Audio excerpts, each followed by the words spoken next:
Boa tarde. Vamos então dar início à sessão Nuno Portas, da Arquitetura, Urbanismo, do Homem à Cidade, apresentada pelo professor Jorge Figueira, arquiteto pela Faculdade de Arquitetura da Universidade do Porto em 1992 e doutorado pela Universidade de Coimbra, especialidade de Teoria e História, em 2009. Jorge Figueira é professor associado e foi diretor do Departamento de Arquitetura da Faculdade de Ciências e Tecnologia da Universidade de Coimbra entre 2010 e 2017. É investigador do Centro de Estudos Sociais e foi vice-presidente do Conselho Científico entre 2019 e 2022, professor convidado do Programa de Doutoramento em Arquitetura da Faculdade de Arquitetura da Universidade do Porto.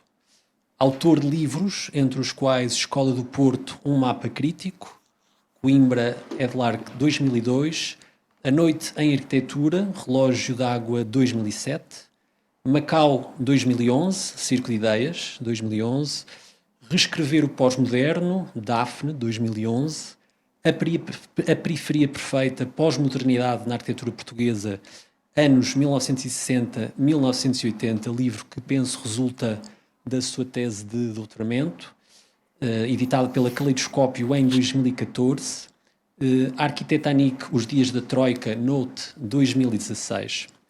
Editou Álvaro Siza Modern Redux, Artskant Berlin 2008 e tem artigos publicados em variedíssimas revistas internacionais. Curador de exposições, entre as quais O que Faz Falta, Casa da Arquitetura Matosinhos 2024-2025, uma exposição comemorativa dos 50 anos da arquitetura em democracia e que encerra já no próximo domingo, dia 7 de setembro. Portanto, não sei se alguém daqui vai a Portugal nos próximos dias, mas ainda teria tempo eventualmente para ver a exposição. What, When, Why Not? Portuguese Architecture, também Casa da Arquitetura Matosinhos 2021-2022. Físicas do Património Português, Arquitetura e Memória, Museu de Arte Popular 2018-2019. Oscilações, Eduardo Souto Moura, Camões Centro Cultural Português em Maputo e Beira, Moçambique, 2016. Álvaro Siza, Modern Redux, Instituto Tomi Otake, São Paulo, 2008. Tem apresentado a sua investigação em universidades e instituições de vários países, crítico do jornal Público na área da arquitetura, foi investigador responsável do projeto Europa, Rise of Portuguese Architecture, financiado pela Fundação para a Ciência e Tecnologia. Responsável pelo Pelour da Cultura, Conselho Diretivo Nacional Ordem dos Arquitetos. Gostaria de concluir esta brevíssima apresentação acrescentando o seguinte. Se o tema da arquitetura de Macau, bem como da história recente do seu território, continua a ter expressão em Portugal, seja por via do debate, da investigação ou edição de livros, isso muito se deve a pessoas como o professor Jorge Figueira e já agora também a professora Ana Vaz Milheiro, que se encontra aqui connosco. E, portanto, dizer apenas que o vosso contributo tem sido muito importante e forte para todos aqueles que estudam e se interessam por Macau e pela sua arquitetura. Muito obrigado pela vossa presença. Um agradecimento também à Fundação Rui Cunha pelo acolhimento e disponibilidade em receber-nos hoje. Vamos então dar início à sessão.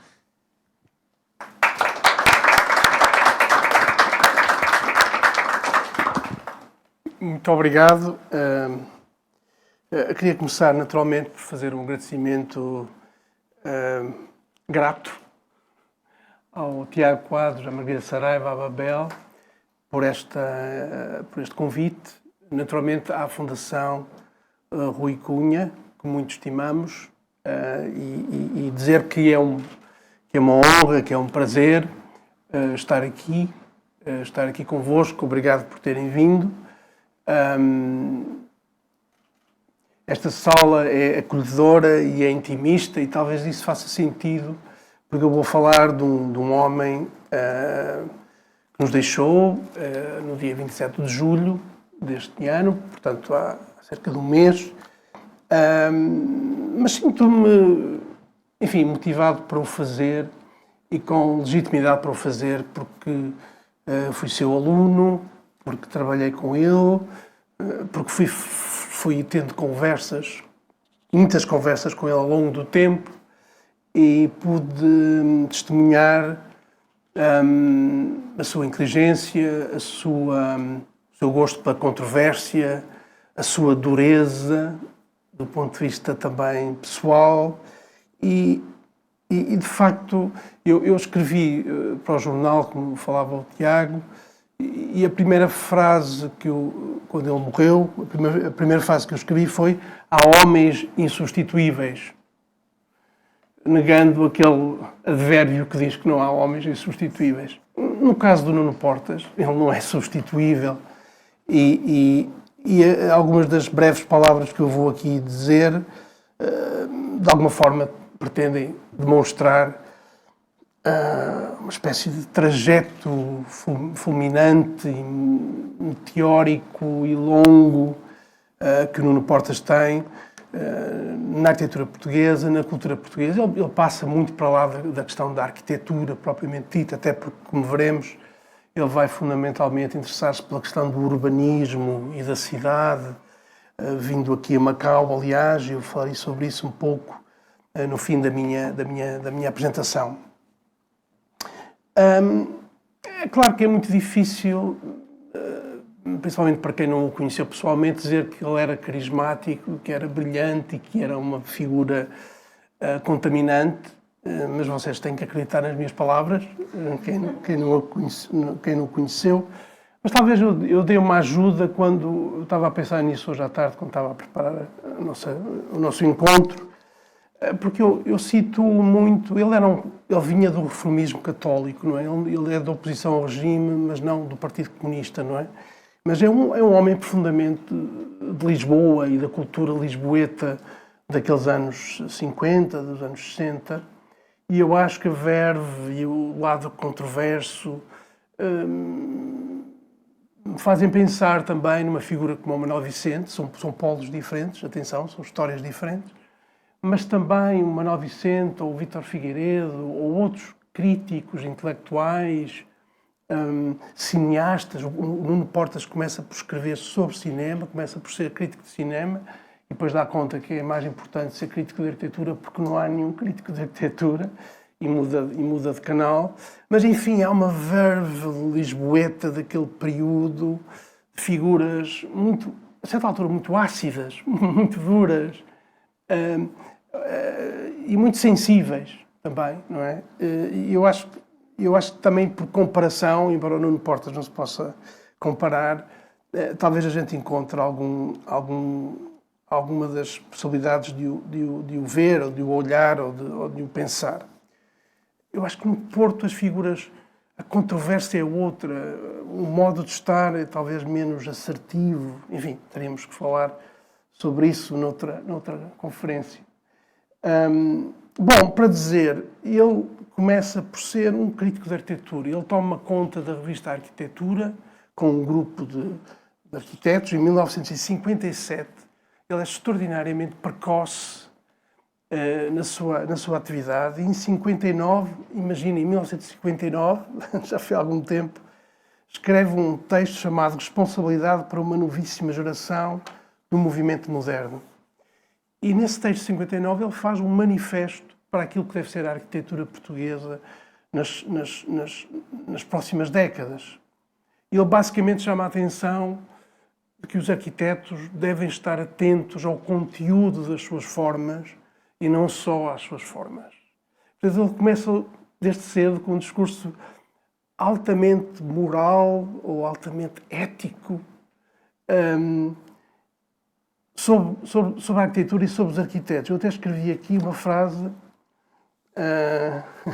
que é bombástica e ele dizia frases muito bombásticas e muito justas. E diz ele, a certa altura, o arquiteto é uma figura socialmente pouco responsável.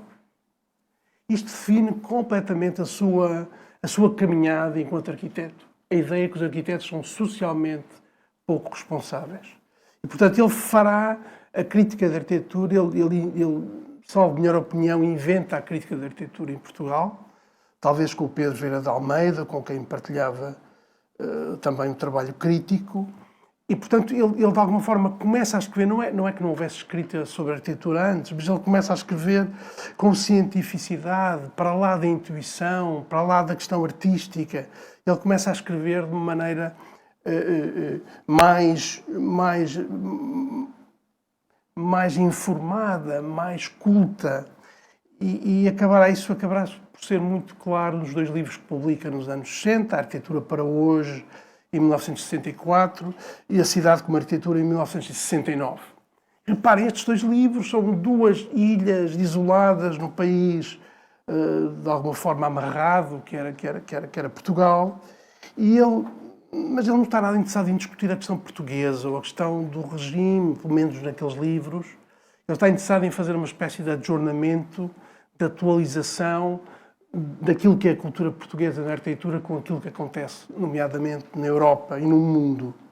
E, portanto, ele estabelece uma relação com aquilo que está a acontecer em Itália, com o neorrealismo italiano, com aquilo que está a acontecer em Inglaterra, com as novas ficções do Jashi Graham, com aquilo que está a acontecer no Japão, com os metabolistas.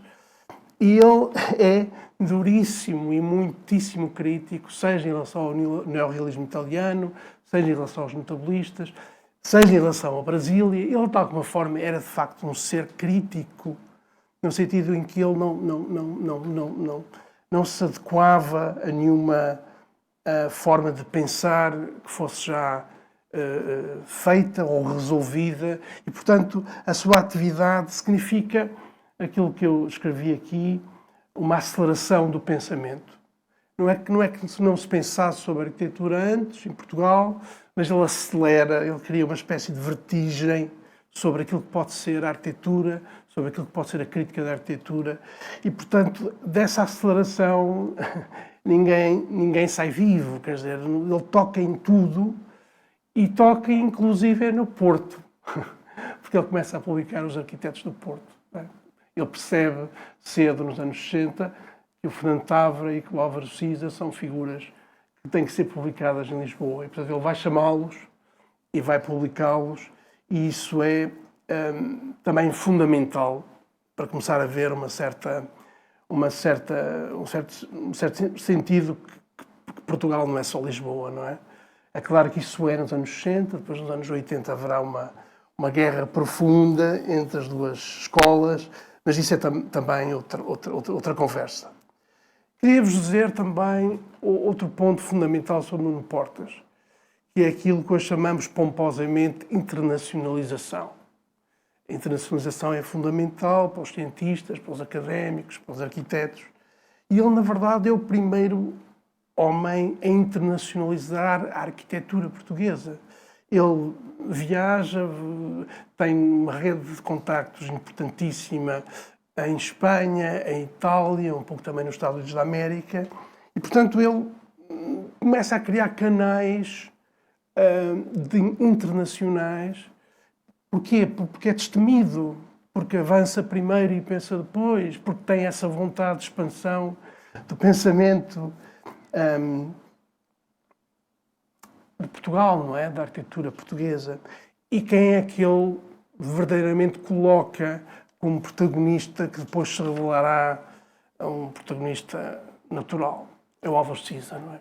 É o Nuno Portas que mostra aos nossos amigos e colegas espanhóis e aos italianos, um pouco do sul da Europa, na verdade, a figura do Siza. E, obviamente, o Siza nunca chegará a olhar para trás, não é? E avança a partir dessa porta aberta pelo Portas, digamos assim. Desculpem a redundância. Mas eu, no outro dia estava a escrever sobre isto, e estava a falar sobre o Nuno Portas e sobre o Fernando Pessoa, e estava a dizer que não há Fernando Pessoa no Nuno Portas. O Nuno Portas não era um homem poético. Não era um homem poético. E é engraçado como os nomes Portas significam, de facto, a canalização, que era aquilo que ele fazia, a abertura de portas, e Pessoa, isso já está mais que falado, também significa, também é um nome incrível, porque ele era várias pessoas, não é? Portanto, é bonito estas 2 figuras, estes 2 nomes, tão portugueses, não é passável para inglês esta designação. Bom, Outro ponto aqui, para adensar o mistério e para tornar as coisas ainda mais complexas, é que a certa altura o Nuno Portas, nos anos 60, é um arquiteto também de obra feita, trabalhando na sacristia, que era o nome do ateliê do Nuno António Pereira, e fazendo com o Nuno António Pereira, de quem é amigo, enfim, separável, são duas figuras que é muito difícil, aliás, de não ver uma lógica de espelho, até porque são ambos católicos, reformistas, são ambos homens que vêm de uma tentativa de ver a arquitetura do ponto de vista culturalista, desculpem este palavrão, mas a verdade é que o Nuno Portas faz, nos anos 60, a casa em Vila Viçosa, para a família, uma casa extraordinária, faz a igreja do Sagrado Coração de Jesus, onde, aliás, decorreu o velório dele em julho, uma obra magnífica, para quem não conhece, uma obra cheia de... Dizia o Portas, mais tarde, que tinha demasiados sinais, tinha demasiados elementos, porque é uma obra brutalista e uma obra que permite atravessar a cidade, é uma obra que é uma igreja, e, portanto, tem toda uma arquitetura que converge na igreja do Sagrado Coração de Jesus e, portanto, é uma obra pública, talvez a obra pública mais fundamental do António Pereira e do Nuno Portas. E, portanto, reparem que ele tem esta vantagem de ser alguém que escreve, ser alguém que pensa, ser alguém que viaja, ser alguém que se internacionaliza e depois é também um arquiteto de obra feita e de obra central no contexto português. É aquilo que, na verdade, esta expressão já não se utiliza, mas talvez a gente possa voltar a utilizá-la, era aquilo que se chamava um intelectual engagé. Era alguém que pensava e que estava no campo também, não é? Aliás, eu falarei um bocadinho sobre isso, porque ele, na verdade, era um homem muitíssimo bem relacionado, não é? Era um homem das esferas do poder, o que, aliás, explica como é que ele, a seguir ao 25 de Abril, é nomeado secretário de Estado da Habitação e Urbanismo e passado 2 meses do 25 de Abril, portanto, talvez em junho, julho, ele assina um despacho para a criação do SAL, que é um programa, SAL significa Serviço de Apoio Ambulatório Local, e é um programa revolucionário, porque estamos num período revolucionário, embora o Portas fosse um reformista, mas que vai mudar a face da arquitetura social e da arquitetura portuguesa naqueles anos. Reparem, o SAL, não vou falar muito para vos maçar, mas a importância do SAL, que dura apenas 1 ano e meio, depois a Revolução vai parando e a democracia tende a ser liberal e, portanto, o SAL não tem qualquer possibilidade de continuar em atividade, mas basicamente, reparem, há bocadinho dizia que ele chamava os arquitetos de figuras socialmente pouco responsáveis. Aquilo que o SAL pretende fazer é colocar a comunidade em diálogo com os arquitetos. Ou seja, o que o SAL propõe é deixar de haver hierarquia entre os arquitetos que sabem tudo e as pessoas e as comunidades locais que sabem pouco e estão desesperadas porque querem uma casa digna. E aquilo que o SAL inventa é uma espécie de fluxo inverso, diz ele. Ou seja, partindo também da análise dos recursos, das formas locais e, portanto, verdadeiramente ele cria esta ideia de pôr face a face os utentes e os arquitetos, as brigadas dos arquitetos e as comissões de moradores, é de facto, e as pessoas que não são da arquitetura e do urbanismo talvez não saibam isto, mas é uma das experiências do período revolucionário mais concretas, mais publicadas, mais expressivas, porque em tudo no SAL é de facto um momento de revolução que, como todas as revoluções, não poderiam continuar, não é?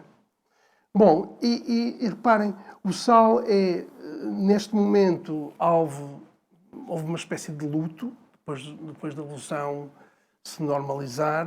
Ninguém falava nos anos 80 sobre o SAL, nem sobre o Portas, já agora.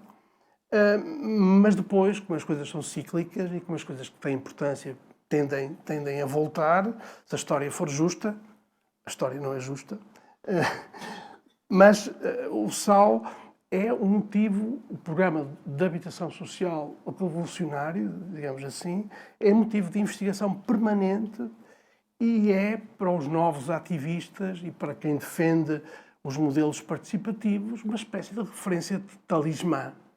Quer dizer, não se pode falar de modelos participativos na arquitetura ou no urbanismo sem voltar ao SAL, não é? E eu acabo de fazer parte de um júri de uma estudante de doutoramento, a Lia Antunes, de quem eu fui orientador, com a Patrícia Pedrosa, que defendeu no final de julho, 2 dias depois da morte de Nuno Portas, uma tese de doutoramento chamada Mulheres no SAL, em que ela demonstra aquilo que se sabia, que era que as mulheres moradoras eram muito ativas no processo de comunicação face a face com os arquitetos, mas ela demonstra na tese que as mulheres moradoras, as assistentes sociais, as arquitetas, as figuras internacionais que vêm ao Porto e a Setúbal e a Portugal para trabalhar no SAL, têm uma expressão imensa. E a tese dela, só para vocês terem uma ideia, que não se trata de um ensaio, tem 1000 páginas. São 1000 páginas sobre as mulheres no movimento SAL, em 2025. Bom, regressando um bocadinho ao início, queria dizer-vos o seguinte. Aquilo que motiva o Nuno Portas como crítico e como figura desde o início, e que será sempre permanente, é a crítica à arquitetura moderna, para todos os efeitos. É a crítica à arquitetura moderna. Ou seja, ele considera que não há reciprocidade entre os arquitetos e as pessoas. E, portanto, se quiserem, ele tem 2 preocupações fundamentais. A questão dos lugares, a questão do sítio, como se diria no Porto. A questão dos lugares é fundamental. Vem do Bruno Zevi, vem da arquitetura orgânica, vem do Frank Lloyd Wright, vem dessa tradição que está a ser revista nos anos 60, nos anos 70. E, de facto, as pessoas.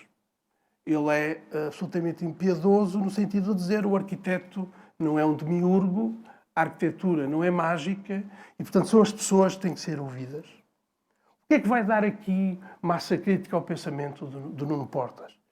É a sua entrada no LNEC, no Laboratório Nacional de Engenharia Civil, em 1962, onde ele vai começando a ganhar pensamentos sobre o território, pensamentos sobre as questões científicas, sobre as questões sistemáticas, sobre as questões analíticas. E começa aqui também uma espécie de tragédia, do ponto de vista cultural, entre a sua inclinação analítica e a inclinação artística da arquitetura portuguesa. Nunca mais, a partir do LNEC, isto se irá resolver, não é? E, na verdade, sem entrar em muitos detalhes, para não amassar, mas, na verdade, ele vai trocar a crítica da arquitetura pelos chamados métodos de projeto. Ele vai trocar a arquitetura pela cidade e pelo território. Ele vai se entusiasmar com a sociologia, com aquilo que ele chama, na altura, o feedback, ou seja, o que é que as pessoas pensam do sítio onde vivem. Enfim, exatamente o contrário da nossa conversa de ontem, o que também não deixa de ter graça. Ele vai se interessar pelo estruturalismo, ou seja, ele quer saber o que se passa no interior daquilo que é aparente para criar uma espécie de estrutura que possa ser conhecida, dominada e comunicada. Ele, digamos que nunca o caminho com o CISA começa-se a desencontrar, porque ele faz críticas, a certa altura, bastante assertivas, a partir dos anos 80, ao facto do CISA não indicar caminhos claros. Do CISA não ser um líder que, de alguma forma, indique um caminho que permita criar uma arquitetura corrente, que permita fazer cidade. E, portanto, o lado analítico do Portas vai extremar-se e o lado artístico do CISA também se vai cada vez mais extremar. Ora, Qual é que é o momento, se estivéssemos numa peça de teatro ou estivéssemos num filme, qual é o momento em que tudo isto ganha uma nova expressão? É quando Nuno Portas é convidado para ser professor no Porto. E a sua entrada na Faculdade de Arquitetura do Porto, em 1983, significa o início desse desencontro radical entre os temas do Nuno Portas, que vão ser cada vez mais, como eu dizia, a cidade, o urbano, o território. E já agora, reparem, o tema dele é a cidade dispersa. Ou seja, ele vai buscar sempre os temas mais difíceis. A cidade sem nome, não é a cidade patrimonial que o interessa, mas é a cidade rarefeita. Ele tem um estudo muito interessante com o Álvaro Domingos sobre o Val do Ave. E, portanto, ele vai entrar por esse caminho do estudo da cidade dispersa, vai começar a ser um fervoroso defensor do espaço público. E quando ele diz espaço público, quer dizer, na verdade, o desenho do chão. Ele diz que a arquitetura deve decorrer do desenho do chão. Na verdade, aquilo que ele está a pensar é em quarteirões. Eu, uma vez, um pouco maliciosamente, escrevi isso, que é o desenho, pensar no desenho do chão, significa pensar em termos de retícula, talvez com exceção aqui do NAP, vamos já ver isso, significa o quarteirão. E, portanto, ele, de alguma maneira, vai se aproximar, sem retrocesso, sem possibilidade de regressar, destes temas, digamos assim, mais, por um lado, abstratos e, por outro lado, muito reais da construção da cidade. Bom, o que é que isto tem de expressão em termos de trabalho concreto? Se nos anos 60, com o Nuno António Pereira, são as 3 obras que eu falei, nos anos, 98, na passagem para o nosso século, é basicamente o trabalho na Expo 98. Ele é importante no início, ele tem um papel importante no início da Expo 98, que depois é tomada pelo Manuel Salgado. Ele é o coordenador, o arquiteto do campus de Aveiro, e depois vai ser o vereador de urbanismo de Vila Nova de Gaia.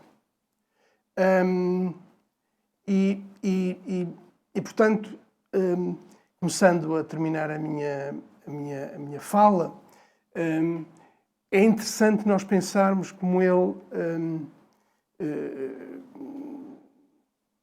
de alguma forma, era um homem interessado em causas perdidas.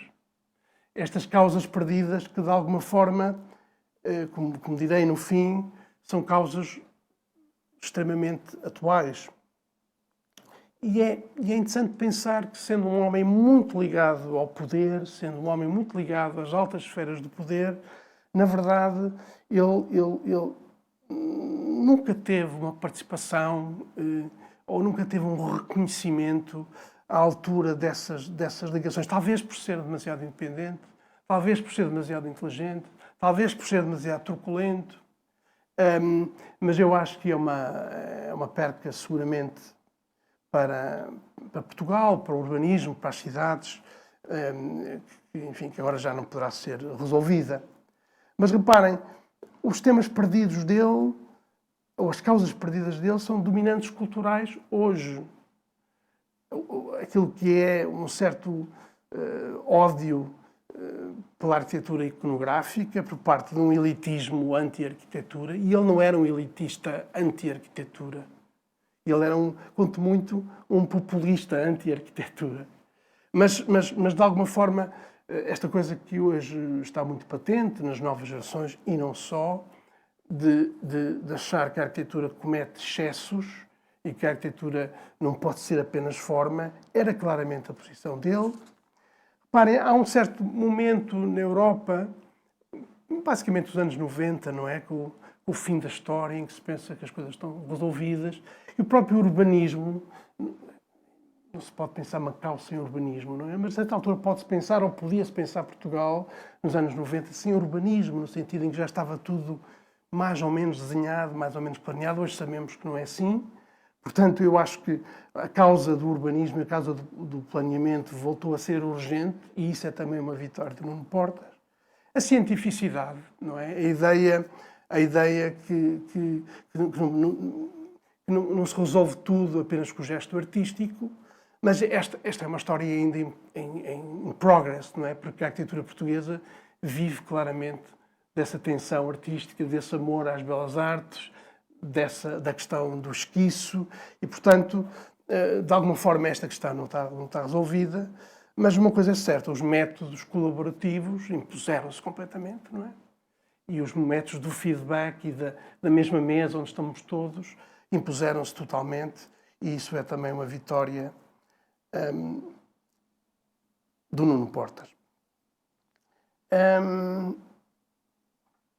Todos eles causas perdidas nos anos 80, 90, no início do nosso século, e hoje causas absolutamente centrais. Eu queria acabar por contar uma história que tem que ter peer review, que tem que ser revista do ponto de vista das datas e do ponto de vista, mas que me foi contada pelo Rui Leão e pela Carlota Bruni, numa passagem do Nuno Portas aqui por Macau. Também estávamos a falar há um bocadinho, te agradeço, e que é especialmente tocante, tendo em conta que a partir de certa altura o Nuno Portas começa a ser visto pelo Porto e, não quero dizer pelo CISA, mas como alguém que é assertivamente crítico, digamos assim, nomeadamente nos palcos internacionais. E é muito emocionante saber que ele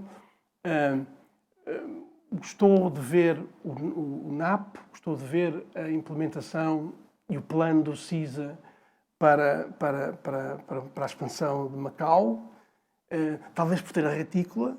Não são exatamente quarteirões, mas a retícula seguramente era qualquer coisa que o Nuno Portas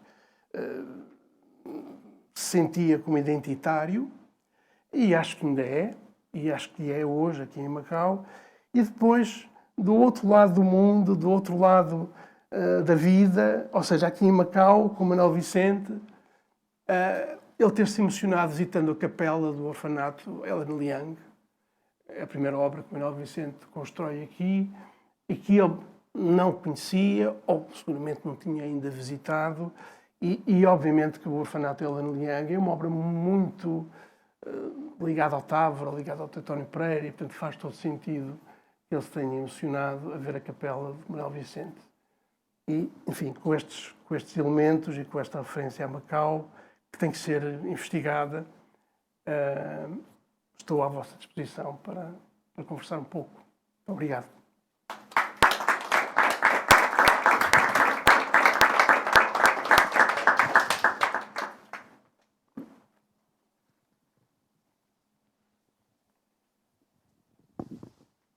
Jorge, muito obrigado pela apresentação.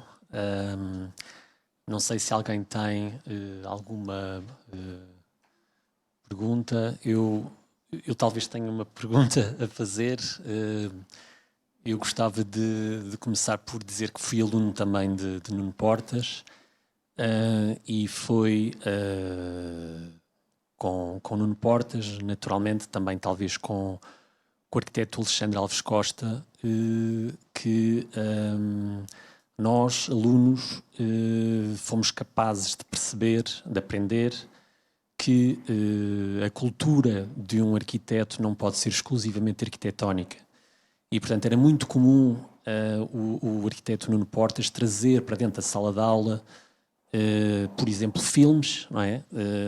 Desde o Paulo Rocha, passando pelo próprio Matija Kassovitz, que passou aqui no outro dia, o ódio, que é toda aquela questão dos HLM, que ele falava muitas vezes nas periferias das cidades francesas. E, portanto, havia muito essa questão da arquitetura ser informada por questões, no fundo, que são à partida de fora do âmbito estrito da arquitetura. Ele, por vezes, e a questão tem agora mais a ver com este comentário, ele, por vezes, dizia-nos uma coisa interessante, que era, de certa forma, um paradoxo, que era, ele dizia que as pessoas reconheciam muito mais as cidades precisamente por essa arquitetura iconográfica de que falavas há pouco, por edifícios, não é? Mais do que propriamente pela cidade em si, quando, na verdade, a cidade, no fundo, fica e os edifícios vão sendo naturalmente demolidos, sobretudo quando pensamos numa cidade como Macau. Ainda ontem falavas do Fai-Chiquei, portanto, a pré-existência que havia ao Fai-Chiquei, o Fai-Chiquei do Manuel Vicente e depois o novo edifício que lá está construído. Este paradoxo que ele, no fundo, trazia para as aulas de urbanismo, que era mais até, no fundo, uma pergunta que ele nos fazia a nós, porque seguramente que ele sabia, no fundo, discutir e debater e explorar o tema. Achas que ele, no fundo, foi também um tema que ele foi trabalhando ao longo da sua vida enquanto urbanista? Não, obrigado, Tiago. É completamente verdade isso, não é? Quer dizer, a ideia de que, acho que era o Távora que dizia, na verdade, antes do Alexandre e de Portas, que quem só sabe de arquitetura, nem de arquitetura sabe. Enfim, o Távora era também muito pessoano. O Távora era verdadeiramente... Desculpa interromper, dizia que a arquitetura é muito mais acerca de aprender do que de ensinar, não é? Portanto... Sim, todos os paradoxos.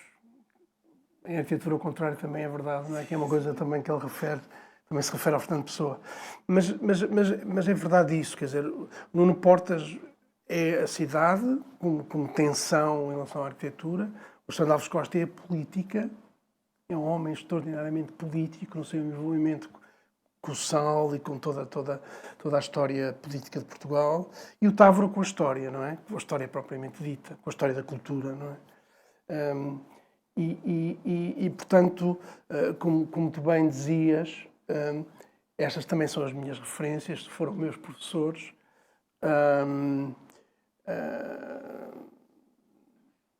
Pouco mais que professores, na verdade. O Alexandre Alves Costa foi meu orientador, fui seu assistente, enfim.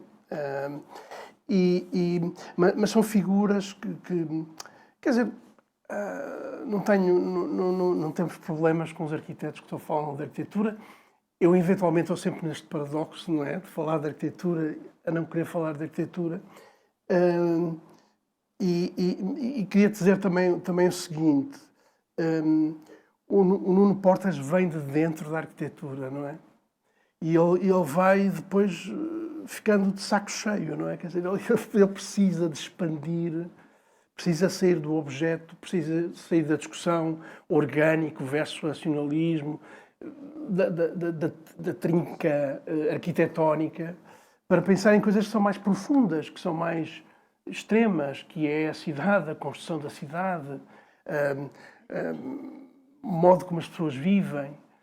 E ele pura e simplesmente deixa de acreditar, ou nunca sequer chegou a acreditar, que isso se resolvesse com o desenho, ou que isso se resolvesse com a forma. Ele acha que se resolve com a sociologia, com a ciência, com o estruturalismo, com os inquéritos, com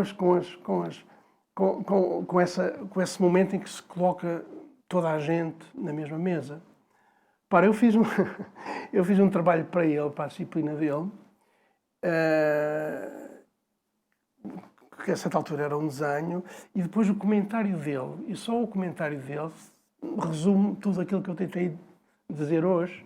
Ele escreve: demasiado arquitetónico. Que é uma coisa de uma beleza extraordinária, porque ele achava que aquilo era demasiado arquitetónico. Ele estava a tentar diluir a arquitetura sem nunca deixar de o ser, mas porque é uma espécie de pele, não é? Mas a tentar, de facto, abrir caminhos no sentido... Repara, isto não sei se pode dizer, mas ele tenta no Porto fazer uma escola de urbanismo, ele tenta fundar Guimarães como uma escola das tecnologias e do urbanismo, ele vai para Coimbra, para a minha escola, no início, tentar fundar uma escola de urbanismo, ele tenta em todo lado criar uma escola de urbanismo e tecnologia contra a arquitetura das belas artes. E tenta sempre, e falha sempre, e nunca desiste. Obrigado.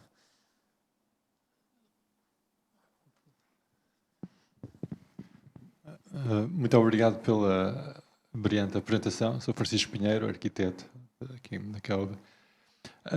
A minha dúvida, eu vi o plano do Fernando Távora e da equipa para o Porto Interior de Macau. Precisa. Sim, mas o Távora também... O Távora fez a Avenida Almeida Ribeiro, não é? Sim, mas Almeida Ribeiro era o centro, porque o plano aparecem os nomes ligados. E que, claro, estava relacionado com o NAP, porque a razão por que o plano falhou é porque eles queriam retirar a população e ir para, portanto, digamos, mover a população para outro sítio, que seria o NAP,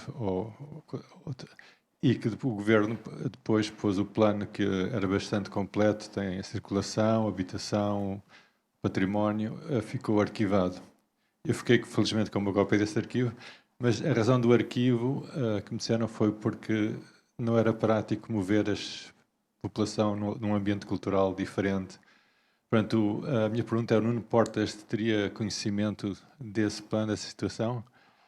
Essa é a primeira pergunta. A segunda, na sua apresentação, lembrei-me do outro arquiteto português, agora está-me a falhar o nome, da Casa Portuguesa, de Raulino, que também de alguma maneira vai contra digamos, os movimentos da moda moderna e o Raulino tem uma influência enorme em Macau, indiretamente, em desenhadores chineses que pegam no livro dele e que fazem casas portuguesas, entre aspas, mas feitas por chineses, como na rua, está algumas que sobrevivem na Coronel Mesquita e outras pela cidade, né? Portanto, gostaria de saber a sua opinião dessas personagens, que penso que era interessante comparar. Obrigado. Bom, obrigado. Sobre as relações entre o Nuno Portas e o plano do CISA, e não sei o que está envolto em mistério, é uma investigação que nós temos que lançar. É muito interessante, de facto. Eu tentei dizer isto de uma forma delicada, porque não posso dizer de outra maneira, mas é muito interessante que o Nuno Portas venha a Macau elogiar o CISA, não é? É bastante bonito isso, é bastante interessante e faz sentido, tendo em conta o plano que é, mas teremos que... Na verdade, eu estava a ver à tarde que a informação, do ponto de vista do arquivo, nesta guerra dos arquivos que existe neste momento em Portugal, aliás, em muitos sítios, o projeto para Macau está no Central for Canadian Architecture, está no CCA, no Canadá. Portanto, se nós quisermos investigar do ponto de vista do arquivo do CISA, o que se passou aqui em Macau, temos que ir ao Canadá, temos que ir ao CCA, Vida Moderna. Mas seguramente algo a perseguir, não é? Sobre o Raulino, claro, o Raulino é uma figura maior e mítica da arquitetura portuguesa. As suas ramificações com a arquitetura chinesa, com a arquitetura de Macau, são seguramente muitas. Também em Portugal, o Raulino é uma figura que, na verdade, é uma espécie de inimigo da arquitetura moderna, não é? Portanto, já agora há uma exposição mítica na Gulbenkian em 1970, 80, 74, do Pedro Vieira de Almeida, que eu há pouco referi, que tenta reconfigurar ou tenta repensar o Raulino como um arquiteto moderno, embora de outras referências germânicas, etc, etc. Eu, pessoalmente, sendo professor em Coimbra, estou rodeado de Raulinos por todo lado, e também na Alta de Coimbra, da passagem do Raulino para o Continel e Telmo, também convivo bem com essa cultura, e, portanto, acho ainda mais fascinante pensar Macau, ou rever Macau, à luz das teorias não provadas de uma casa portuguesa que tivesse um estilo definido. Na verdade, como saberá, o inquérito da arquitetura popular, que foi publicado em 61, era uma tentativa e uma prova, de facto, de que não havia uma casa portuguesa, porque nas várias regiões de Portugal, que é um país imenso, como sabemos, há muitas arquiteturas diferentes e, portanto, o inquérito é uma luta firmada contra as teorias do Raulino, de alguma forma. Já agora, quem era muito crítico do inquérito era o Nuno Portas, que achava que o inquérito tinha sido feito de forma artística e não sistemática e não analítica, etc, etc. Portanto, o ciclo avança-se.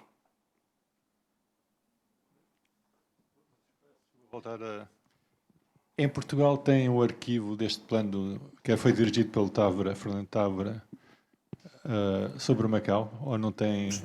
O Távora está na Fundação Marcos da Silva. Portanto, tudo o que quiser saber sobre a relação do Távora com o Macau e o plano para a Avenida Almeida Ribeiro, que eu penso que é o primeiro que ele faz, está na Fundação Marcos da Silva. Okay. No caso do CISA, temos que ir ao Canadá. Ok, obrigado.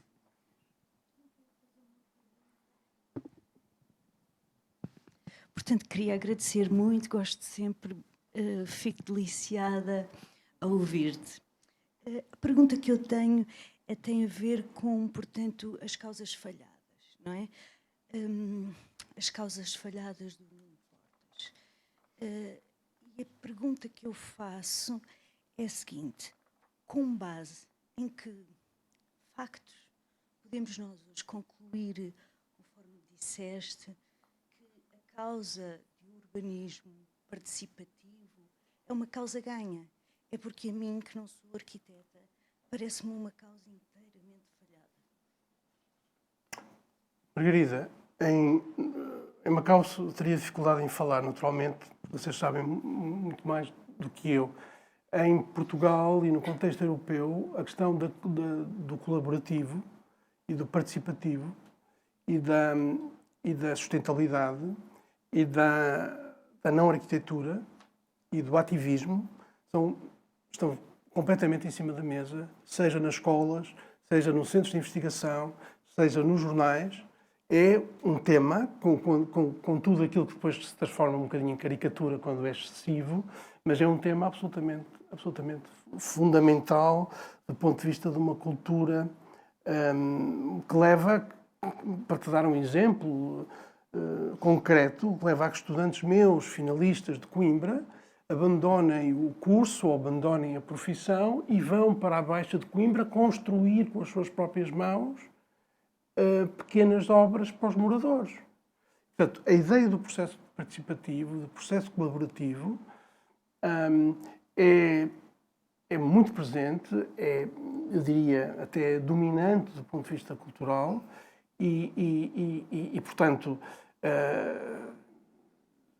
talvez a experiência aqui possa ser outra, seguramente é outra, mas isto seria, para voltar às causas, não é tanto falhadas, mas é perdidas, que é um pouco diferente, é menos duro, mas na verdade estas causas perdidas do urbanismo como central para a organização das sociedades e da sociedade, da ideia de estarmos todos numa mesa e haver colaboração e de haver feedback e de haver reciprocidade, eram os temas do Nuno Portas, eram os temas que ele lança nos anos 60 e que que fazem algum sentido do ponto de vista cultural.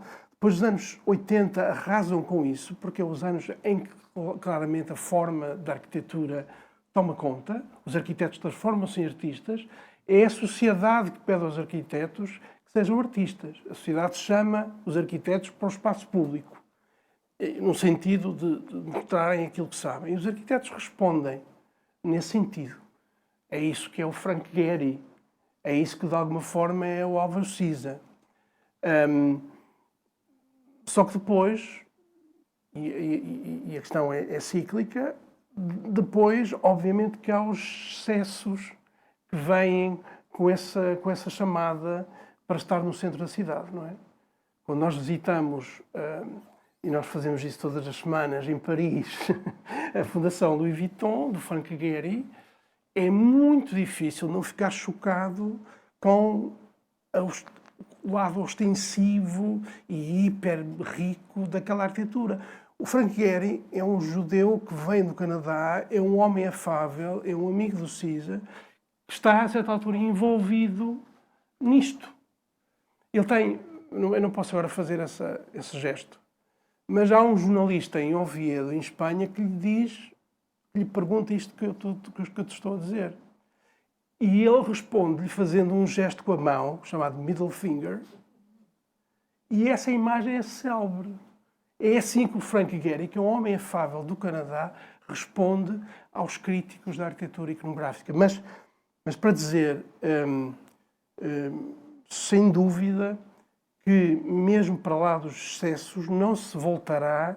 Reparem, hoje é muito difícil que um arquiteto publique a sua obra sem dizer quem são os colaboradores todos. E não sublinhar que a arquitetura é um processo completamente colaborativo. E que, enfim, para não ir para as questões de género, que são também absolutamente fundamentais. E não é um tema de Portas. Esse não é um tema de Portas. Mas é um tema também da contemporaneidade. Portanto, há aqui uma série de discussões que eventualmente, como eu dizia, pelo seu excesso, têm às vezes um lado caricatural, mas as coisas não voltarão ao mesmo sítio. Não voltarão ao mesmo sítio. E é engraçado porque as novas gerações pensam que não havia coletivos. Sempre houve coletivos de arquitetos, não é? Sempre houve gente a trabalhar junta, não é? Mas hoje é quase imperativo, mesmo quando o nome da tua empresa é o teu próprio nome, chamar a atenção que é uma colaboração entre vários, não é? Já agora, se é assim, era melhor apagar o nome próprio, não é? Mas as contradições no interior dos arquitetos são muito grandes, não é? Parem, para acabar esta... Eu costumo dizer que os arquitetos não são intelectuais puros, não é? Não são intelectuais puros, são intelectuais muito impuros, porque estão no jogo da encomenda e estão no jogo da sociedade. E, portanto, não estão como o Fernando Pessoa, para voltar ao mesmo, numa mesinha a escrever e a inventar. Estão a pensar em termos de mercado, talvez de mercado das ideias, como eu estou aqui a fazer também, não é? Mas em qualquer dos casos, nunca se deve confiar totalmente naquilo que os arquitetos dizem. Esse é o ponto.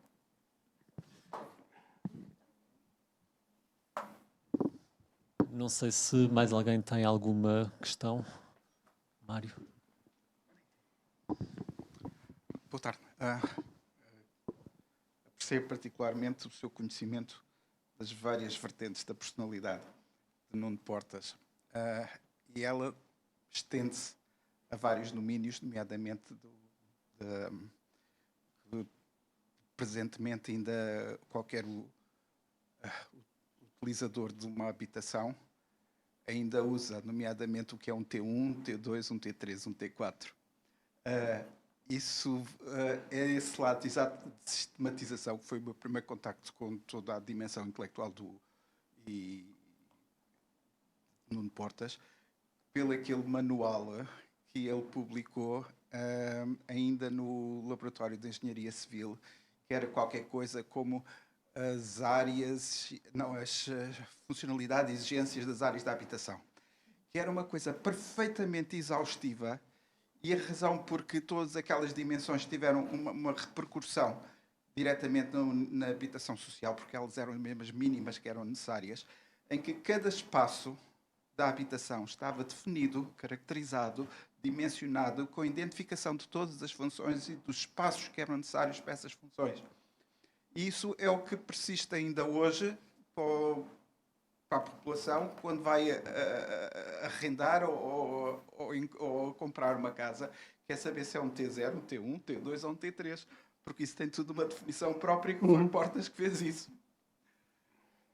Outra questão que eu queria perguntar, eu tenho na minha memória que o Nuno Portas teve participação no Plano Diretor de Madrid. Não há, porque isso, lembro-me que em Portugal foi divulgado exatamente no momento em que havia necessidade de demonstrar que profissionais portugueses eram acreditados no estrangeiro e eram procurados no estrangeiro. Aconteceu mesmo isso no Plano Diretor de Madrid? Ele, antes de ir para o Porto, professor, ele está uma temporada grande em Madrid, eu suponho que é exatamente nesse contexto. Ele era um homem com referências, aliás, com antecedentes na Galiza, portanto, ele, a relação com Espanha é uma relação muito, muito profunda, mas ele está, de facto, a trabalhar em Madrid. Eu penso que os grandes trabalhos dele, do ponto de vista internacional, são em Madrid e são no Rio de Janeiro. Ele também faz um trabalho de projeto, aí mais de projeto no Rio de Janeiro. Eu guardei essa memória. Não sei Mas isso faz todo sentido. E a referência que faz ao inventário, às tipologias, etc., e ao Laennec é extraordinariamente bonita, porque é interessante saber que o Alexandre Alves Costa, que é um homem que vem das Belas Artes e trabalha com o Nuno Portas no Laennec, não é? Portanto, é um primeiro encontro de duas mentes brilhantes e de géneros diferentes. Mas o que eu lhe queria dizer é que não deixa de ser contraditório, porque poderíamos pensar da sua descrição e da descrição que eu fiz, que o Nuno Portas seria uma espécie de cientista absolutamente concentrado e absolutamente sistemático. E não. O Nuno Portas era um homem absolutamente caótico, que escrevia sem parar, que escrevia em todos os pedacinhos de papel, que dava livros a toda a gente. E, portanto, é fascinante a contradição que existe entre aquilo que ele defendia, que era a disciplina, a ciência, o rigor, etc., e o modo de viver dele, que era nomádico e caótico e muito artístico, na verdade. E isso não deixa de ser também bastante comovente, não é? Porque ele, de alguma forma aspirava a ser qualquer coisa que não era exatamente.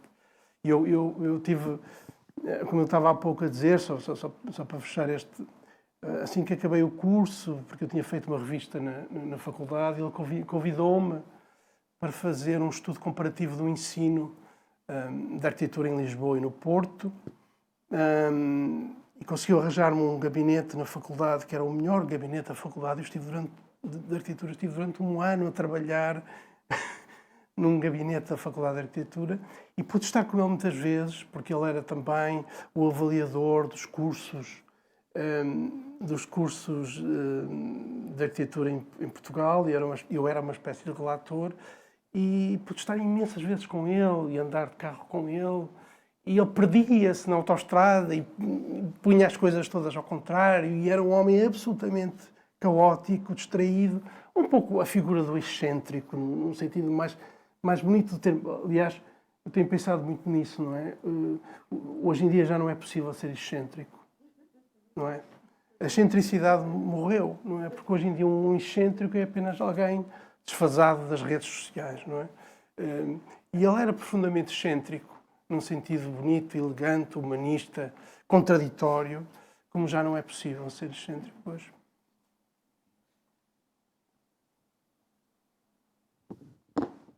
Não sei se mais alguém tem uma pergunta. Rita? Olá, eu também fui aluna do professor Nuno Portas e eu acho que ele é um dos grandes responsáveis por eu depois ter vindo para Macau. Ele era um professor de quarto ano, era de repente alguém que nos tirava da zona de conforto. Quando nós de repente nos sentíamos confortáveis com a escala que estávamos a trabalhar, ele retirava-nos aquele conforto e transportava-nos para o urbanismo. E nós voltávamos à estaca zero. E depois ele tinha uma competência que era falar do processo do urbanismo e do processo da arquitetura muito na primeira pessoa. E muito com histórias pessoais e com vivências. E acho que todos nós, depois das aulas, acabávamos por estar fascinados pelo campo do urbanismo e queríamos nos transformar todos em urbanistas. E lembro-me que depois, isto acompanhado também com o professor Álvaro Domingos e com o Manuel Fernandes Sá, era assim um trio em que nos trazem para o centro da cidade, nos trazem a questão da escala, dos centros urbanos, do desenho, e de repente começam a falar da cidade difusa, e aquilo que para nós não era considerado um gesto urbanístico, eles trazem-nos para o diálogo do urbanismo. E lembro-me que eu trabalhei no Centro de Estudos da Faculdade de Arquitetura do Porto e então estávamos todos fascinados com a cidade difusa, era assim. E de repente eu interesso-me pelo plano do Álvaro Siza e venho para Macau estudar. e chega a uma cidade de alta densidade, um contraponto completo à cidade difusa, não é? E eu gostava de saber um bocado esta questão da escala, na realidade, como é que o Nuno Portas lidava com esta questão da escala nas cidades? Pois, essa história bate certo com a minha história também. Hum, e, sim, eu estou certo que o Nuno Portas, se tivesse visitado mais vezes Macau e se tivesse, enfim, ele já estava doente há algum tempo, eu acho que ele ficaria absolutamente fascinado com aquilo que está a acontecer em Macau nos últimos 5, 10, 15, 20 anos. Acho que tenho a certeza porque embora Macau de facto seja uma cidade contida, em território contido, não deixa também de ser disperso, não é? É uma dispersão. As land reclamation são outro tipo de dispersão e eu tenho a certeza absoluta que ele ficaria fascinado em compreender, em visitar e aquilo que está a acontecer em Macau. Eu acho que o interesse dele pela cidade difusa, pela cidade dispersa, era também o lado contrarian dele, era o lado... Vocês gostam de arquitetura e gostam do centro da cidade e gostam de património e gostam do moderno e eu vou gostar de qualquer coisa que não tem nome, não é? A certa altura ele fala sobre isso. As cidades sem nome ou as ruas sem nome. Portanto, eu acho que era um interesse genuíno, naturalmente que era um interesse genuíno, com os companheiros que tu disseste, o Manuel Fernandes Chá, uma figura muitíssimo querida também do Porto, mas eu acho que era o lado contrário dele, era o lado de ir buscar coisas que era difícil de pensar e que, na verdade, não existe bibliografia internacional sobre os não lugares e sobre François Haché, etc, etc, mas que em Portugal havia uma necessidade de haver esse ajuntamento e esse pensamento sobre aquilo que é, por exemplo, no Norte, de facto, entre o Porto e Guimarães ou Braga, uma cidade contínua, uma cidade descontínua, não é? Que ainda hoje eu acho que é um tema fascinante e que não entra nos novos ativismos, não é? Está numa espécie de limbo, à espera que apareça um novo Nuno Portas.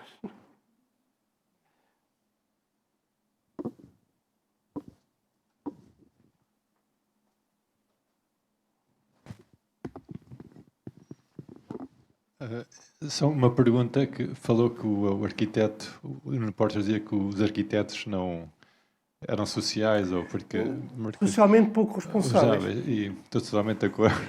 Por exemplo, Hong Kong é uma cidade completamente comercial e qual é a virtude humana, tirando o aspecto profissional e comercial, qual é a virtude humana que destacaria de Nuno Portas, digamos, a sua ligação às outras pessoas, a empatia, ou o que é que destacaria, digamos, a sua virtude como homem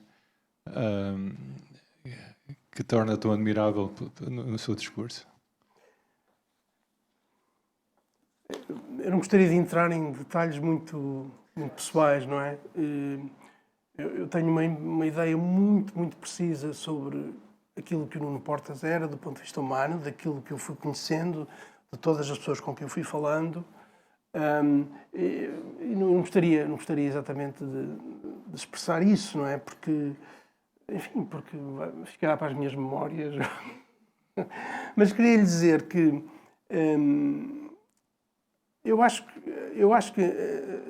sou daqueles que pensam que a inteligência ligada à excentricidade é qualquer coisa de admirável, mesmo que depois a empatia possa ser um processo complexo, mesmo que depois as relações pessoais sejam difíceis. Eu queria talvez só dizer isso. Acho que o Nuno Portas era um homem de uma lucidez e de uma inteligência que eventualmente o transformava numa pessoa difícil. Uma espécie de Chesterton. Sim, uma espécie de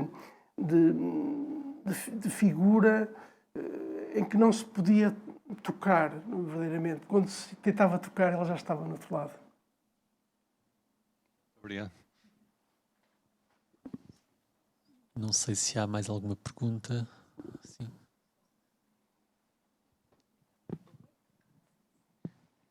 Olá, boa tarde.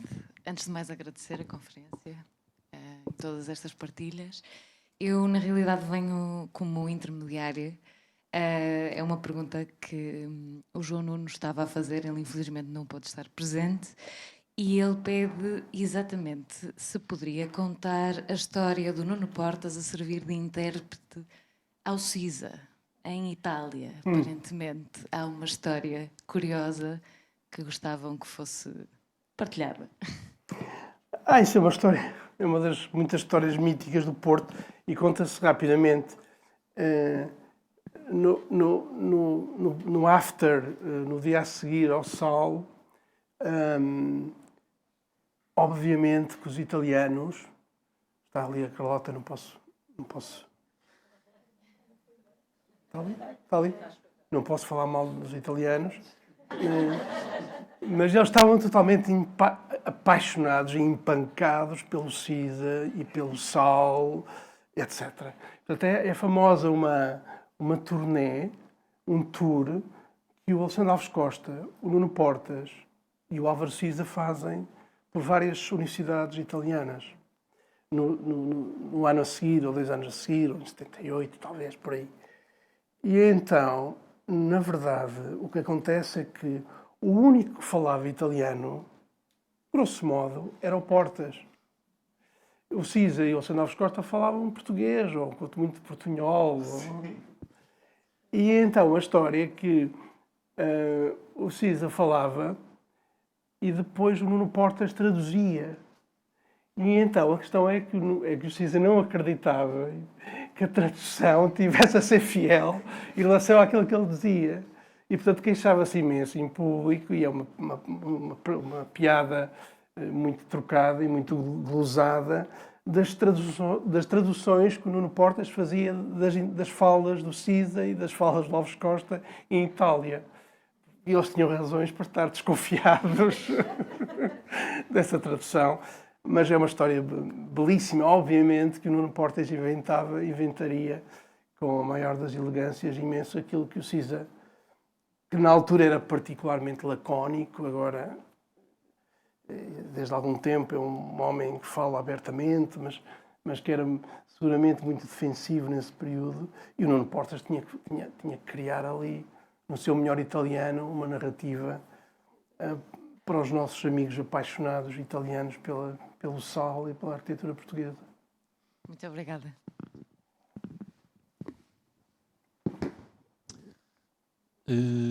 Não havendo mais perguntas, damos então esta sessão por encerrada. Agradecer novamente ao professor Jorge Figueira pela brilhante apresentação, à Fundação Rui Cunha por nos ter acolhido, e dar uma nota, porque parece que estamos numa espécie de Semana da Arquitetura aqui em Macau. Então amanhã a professora Ana Vaz Milheiro estará às 6h45 na Casa Garden, no contexto de um conjunto de conferências organizadas pela Docomomo. Portanto, quem estiver interessado estará naturalmente convidado. Muito obrigado uma vez mais. Boa noite.